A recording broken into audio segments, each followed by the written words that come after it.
Berserk is a series that highlights how paradoxes create the foundation for the experience known as life. Guts was born from his mother's corpse. Griffith both loves and hates Guts for making him forget his original dream. The fire of vengeance that keeps Guts moving forward is also liable to get him killed. You know, classic manga tropes. But the biggest paradox in the series has to do with the fact that at this point in the story, Guts seems to have only two options left to achieve the goal he described back in 1988. He can either kill Griffith or become him. That's why today we're diving into why these are his only remaining choices and how, or rather if, he can even have a third one. Before we get into this explanation though, we do have a very small request. If you like our content, please support us by subscribing to the channel. It's a small click for you, but for us it means a lot. Thank you. Let's begin. They have similar backgrounds. One of the biggest reasons that Guts and Griffith were even willing to work with each other wasn't just the fact that Guts lost a duel, it was also the fact that they were both a lot alike in terms of their backgrounds and their philosophies on life. Guts was a war orphan raised by a harsh mercenary. His entire life was spent on the battlefield, so every time Guts woke up, there was pretty much no guarantee he'd live to see another day. That kind of upbringing instilled the survival instinct so deep in him that when he escaped his abusive adopted father's mercenary band and was injured, he still managed to cut down half a pack of wolves that were chasing him. Killing to live was the first lesson Guts learned in his life because he killed his mother to come into this world. He was literally born from her dangling corpse and had to be jolted into crying. And while we don't know anything about the exact circumstances of Griffith's birth, it would be hard to say that it wasn't a lot like Guts's. Griffith, too, was an orphan who never knew his birth parents. While Griffith grew up in a city, life for an orphan isn't very different wherever it's spent, apart from the fact that there was a much lower risk of getting killed by an accidental arrow or something when you have cobbled streets and stone buildings around you. He might not have been forced into learning combat to survive, but fighting to win was always his way, for he would often attain victory during the treasure hunts he went on with his other parentless buddies. It was only after Griffith acquired his dream of becoming king that he started giving swordsmanship any real thought. But even then, his mentality of fighting to win at all costs never changed. And that's where he and Guts start kind of merging into one another. Unlike the future Black Swordsman, Griffith took it upon himself to gain proficiency in every weapon that was going to be used by his future build. He wanted to become a king, so swordplay and learning how to use polearms were essential. He diversified his options because he's a strategy guy, but his drive remained the same. In fact, if anything, it became even more intense after the acquisition of his dream, because then he too would be faced with the prospect of death every day. By choosing the life of a warrior, Griffith came to know the same trials and tribulations that Guts had experienced through the harshness of growing up, so when they crossed swords that first time, the White Falcon finally felt like he'd found a kindred spirit. Both Guts and Griffith put everything on the line when fighting for their goals. It's just that Guts' goal at the time was mere survival, whereas Griffith's goal was to obtain everything under the blazing sun. Though he didn't admit it at the time, Guts felt that same tenacity from Griffith during the battle in which he was forced to become a falcon, and we can interpret this as why he held up his end of the bargain. By this point in his life, Guts had become quite a cynical person, choosing to fight for rewards all by himself rather than settling down in a nobleman's private guard. He had the skill for it, but he didn't have the patience or the desire, and he was used to moving from one mercenary band to another for his purposes. Meeting the Band of the Falcon changed that, because for the first time in his life, he wanted something more than simply continuing to live, and that was fighting beside Griffith. Both of these orphans had finally found another person who was just like them in all the ways that mattered, and that's where the similarities between them begin.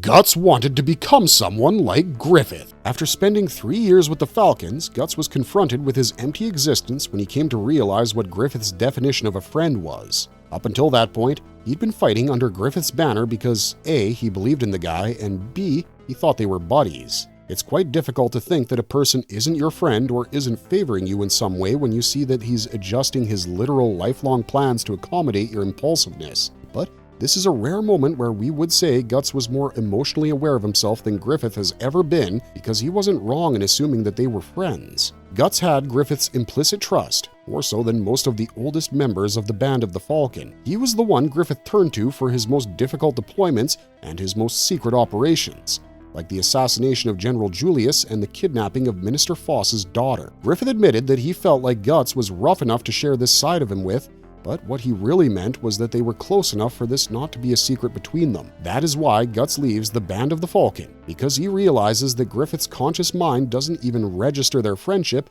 as being a friendship in the first place. After killing Julius and accidentally killing his son Adonis as well, Guts was quite disillusioned with himself, so he went to report to Griffith, who was attending a ball. Instead of getting the relief that he was probably looking for, Guts came to understand that his disillusionment ran deeper than he knew, because all this time he thought he and Griffith were becoming friends. But then he overhears Griffith telling Princess Charlotte that to him, all the Falcons were just soldiers, and that a real friend was someone who was his equal, who could dedicate their entire lives to a personal dream and even oppose him if it came to that. This made Guts realize that the gap between him and Griffith was far too wide for him to call the guy friend, so he made up his mind to leave the Falcons and acquire a dream of his own. The fallout of this decision was messy to say the least, because it led to Griffith being captured, the Band of the Falcon being branded criminals. But after a year apart from them, Guts finally touched the corners of his own dream. He wanted to become as good of a swordsman as was humanly possible,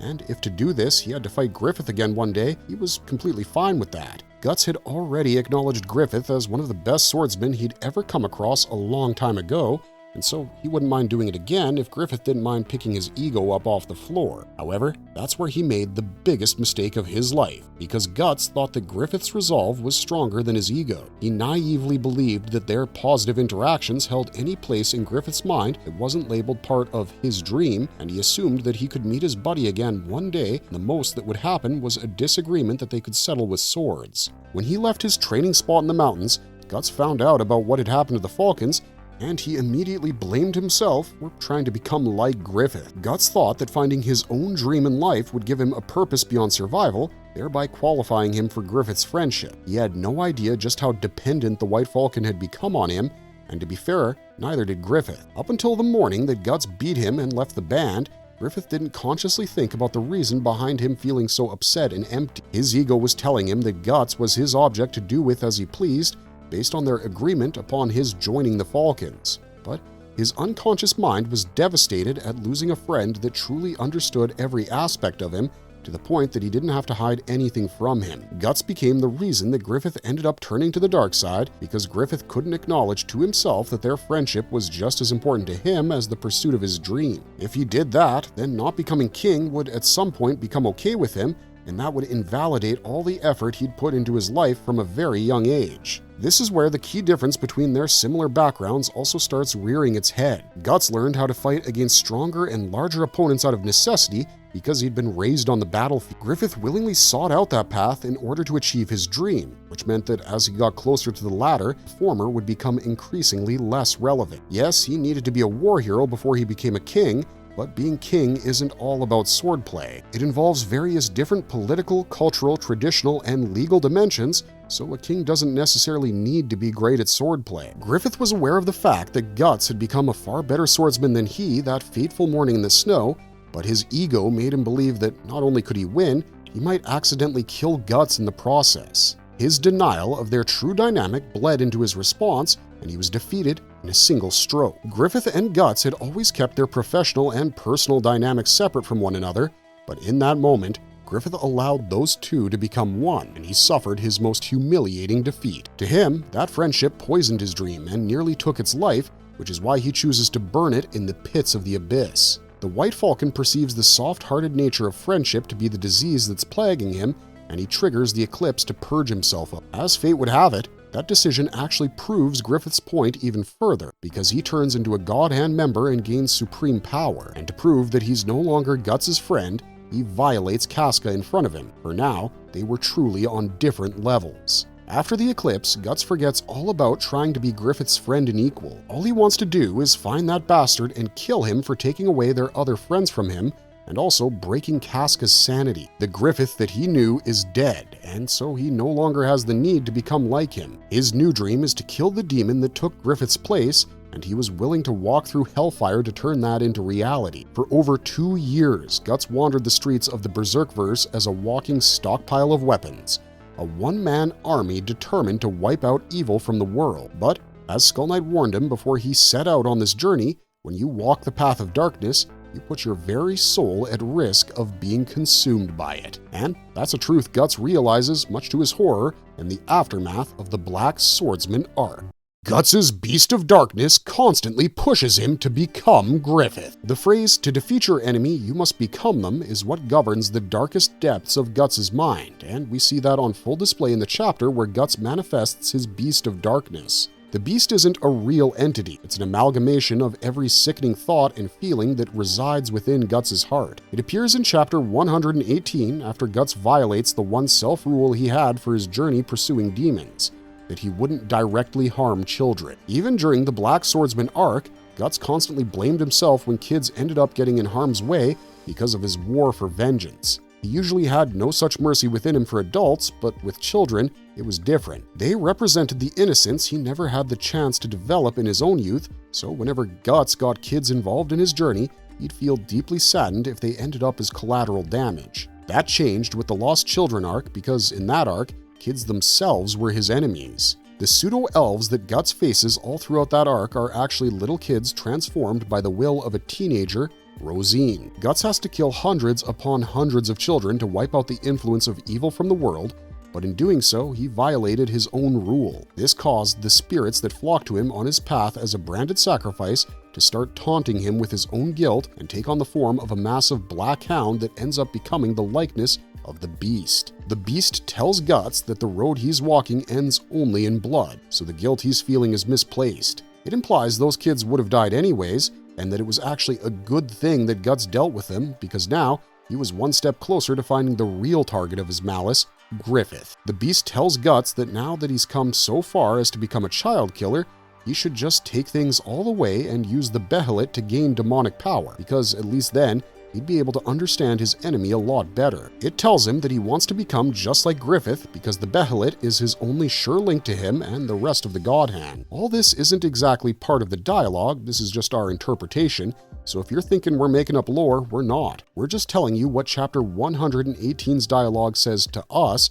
because you have to remember that it is essentially a conversation Guts is having with himself. Yes, the spirits that are surrounding him are real, but the thoughts he's having deep within his mind form the basis of their taunts. In that moment, Guts is faced with the truth of his unconscious mind, that in reality, he doesn't care that he killed children because they were demons anyway, and to kill Griffith, that's the kind of resolve he needs to have. He decided a long time ago to abandon his humanity, so taking it all the way shouldn't be too surprising, but that isn't Guts' style. In chapter 118, he fights back his dark thoughts with Puck's help and decides that he would never become such a heinous monster. But the fact is, the beast resides within those reaches of his mind where none of his self-talk can reach. And this is illuminated by the aftermath of the conviction arc. After Guts recovers the escaped Casca from the incarnation ceremony at the holy city of St. Albion, he makes up his mind to fight as a protector, not as a destroyer. He knows that the risk will be greater now because Casca bears a brand of sacrifice just like him, and that would likely make them a powerful moving magnet for all the demonic metal in the world, but he's come to realize that there are things more important than mere vengeance. Casca represents his humanity, the very reason that he was able to climb out of the despair of his childhood and move on from those painful memories. Abandoning her wasn't his intention, but he couldn't deny that he'd done it. So, keeping her by his side after she escaped her sanctuary was his way of atoning for that. Guts reflected on himself for the first time in a long time and understood that the sparks from the campfires of his Falcon days still burned in his heart, and so long as he held on to them, he couldn't yield himself to his Beast of Darkness. But the task of carrying another life in his own hands in his current condition proved to be too great for him. In the Winter Journey chapters, we see Guts barely managing to fight spirits, gather resources, and keep Casca from running away at the same time. He wonders to himself whether his sword has ever felt as heavy as it does now, because, to be honest, he's fighting through a contradiction. His conscious mind wanted to protect Casca, but his unconscious mind wanted him to immediately go after Griffith, especially now that he was in the same world as Guts. During his Black Swordsman days, Guts' main objective was to find a means to reach Griffith, because as a God Hand, he was intangible, but thanks to the incarnation ceremony, Griffith was back in the physical world, and with a physical body to boot. Guts could truly avenge his fallen comrades, and though he didn't say it out loud, he felt stuck with Casca the way she was now. He'd hoped beyond hope that maybe spending time together would jolt her back to normal, but that just wasn't happening. Guts admitted he'd been naive in making such a grand declaration, and yet he decided to stick with it because consciously he viewed Casca as his responsibility, but unconsciously he wanted to just dump her and rush to where Griffith was because no matter how much you try to convince yourself otherwise, the truth will always remain buried within your heart. Guts had to confront this reality one night when, while camping, he fell under the influence of an incubus. Though it was a nightmare induced by a magical creature, all nightmares are constructed from the ugliest truths of our hearts. And Guts' ugliest truth was that he wanted to kill Casca to freely pursue Griffith. As he goes through the nightmare, there comes a point where the beast asks Guts why he isn't going after Griffith now that he's so close. It then asks him if it's because of, quote-unquote, this woman, showing how far detached from Casca half of Guts really was. The beast tells him that she's not the person he fell in love with, and what she really is a burden. So Guts should just snap her neck and be done with it, because then he'd be able to go after his true heart's desire, Griffith. This snaps Guts out of the nightmare, and he kills the incubus that was giving it to him, but the thoughts remain with him. Like we mentioned before, Guts might not exactly be the strategic kind, but he intuitively knows what's real and what isn't, and he knew that this nightmare was constructed from the thoughts he was trying to keep buried within his own psyche. He said to himself that there was no way he'd ever sink as low as Griffith and murder a person that important to him. And then, in chapter 190, he nearly does exactly what Griffith did to Casca during the eclipse.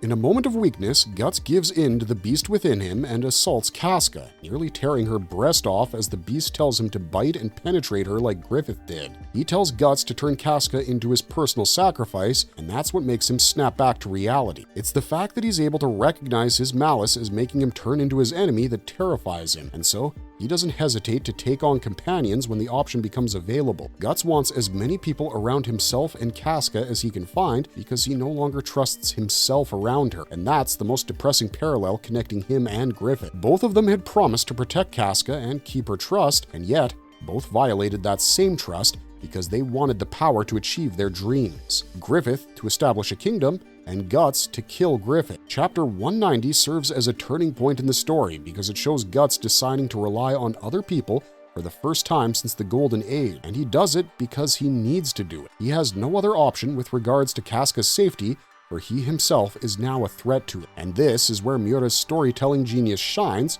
because even as he walks away from the path of vengeance, Guts continues to become more and more like Griffith.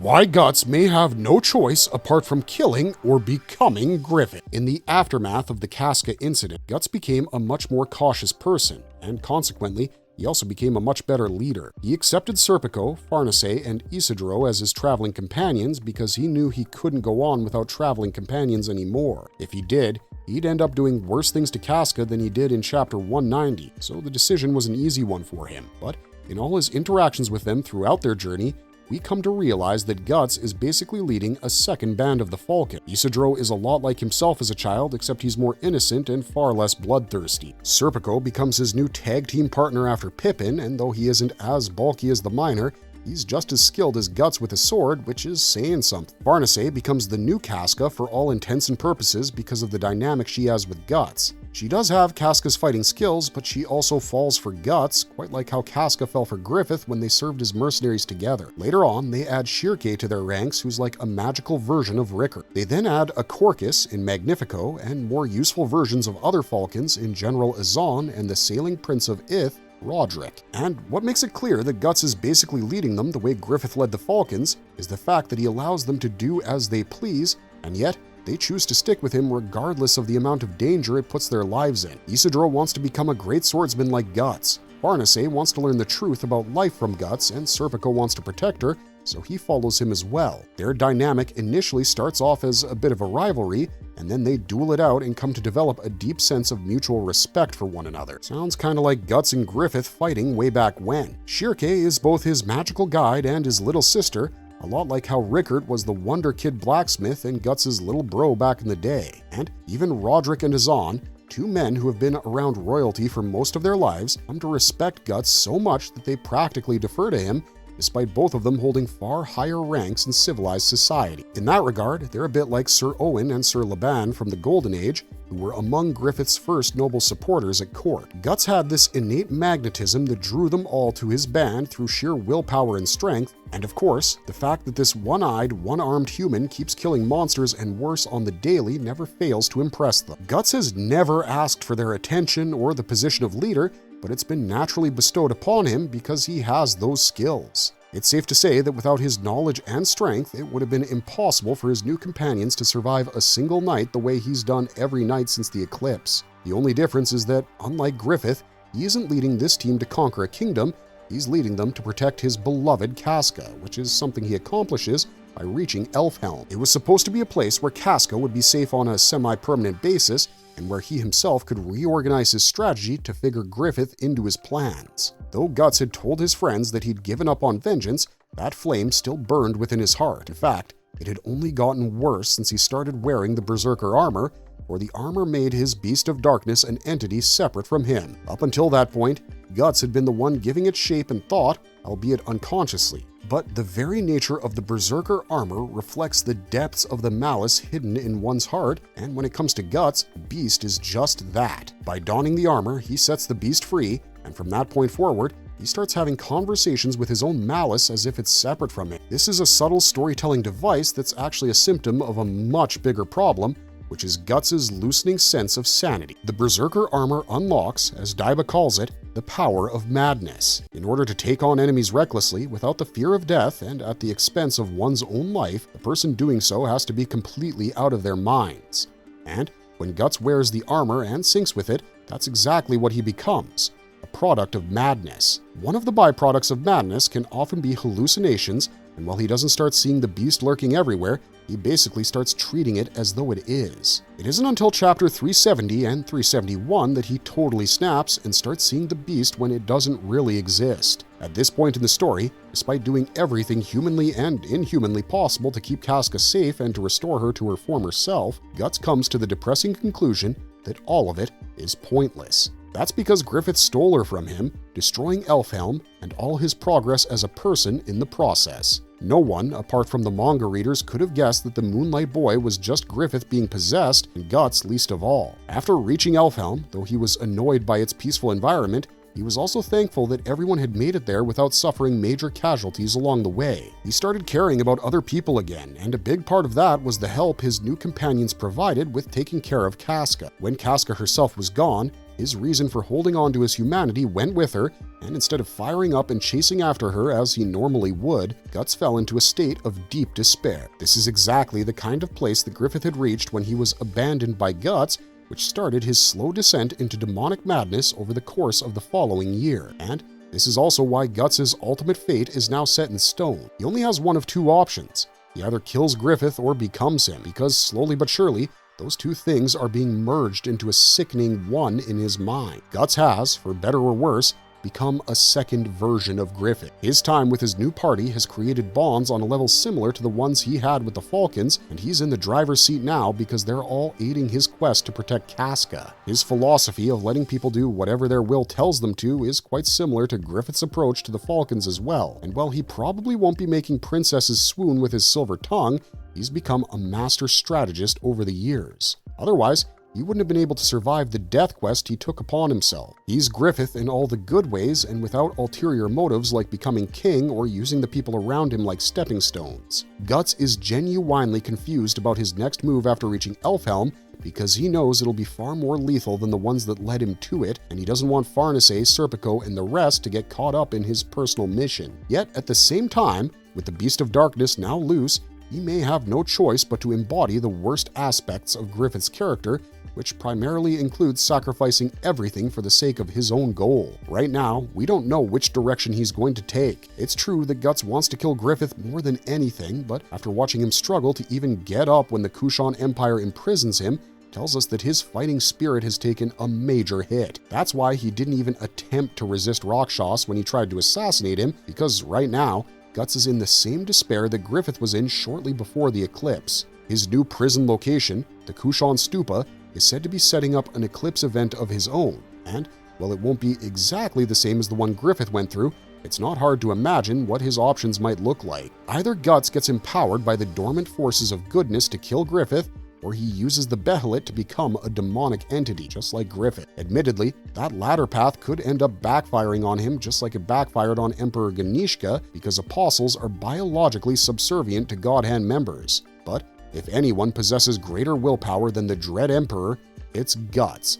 And it could be that he breaks through Griffith's innate control over him to do whatever it is his goal will be. We don't really know what he wants exactly right now, and that's why this is Berserk's greatest paradox. On one hand, Guts wants to escape Griffith desperately because Griffith is the source of his greatest pains in life. Yet on the other hand, everything he is today is because of Griffith, including the fact that he's a capable military leader and a one-man wrecking crew. Either choice he makes would be the one that Griffith would have made, so long as it revolves around his dream, because ultimately, that's what created the conflict between them. Guts and Griffith had such wildly different ideas about what life should look like, it resulted in one of the most disturbing moments in manga history. The eclipse happened in the 90s and people still aren't over it. So, if Guts uses the Behelit to become a demon and gain power that way, he becomes just like Griffith. And if Guts chooses to side with the goodness in the universe, he will still have to kill the person he once thought of as his closest friend, because the Falcon is now the axis around which everything rotates. If that's the case, he still ends up like Griffith because he'll be killing another person without concern for the sake of his dream. And even if that dream includes saving the world, we'll be damned if we don't admit that that would be the most Griffith thing to do. Marvelous verdict! So that's it for this video. We hope you enjoyed this exploration of the many reasons why Guts might just be destined to either kill or become Griffith, but that's exactly what this video is all about, reasons. We want to hear your reasons and theories about this same topic, so hit us with as many as you've got in the comments down below. Berserk is full of cycles, or spirals in some cases, and we want to hear which ones are on your guys' mind as we push into this next arc of Berserk. Don't forget to like, share, and subscribe for more Berserk content, and we'll see you guys soon, real soon. Until then, stay safe, and remember, keep on struggling, strugglers.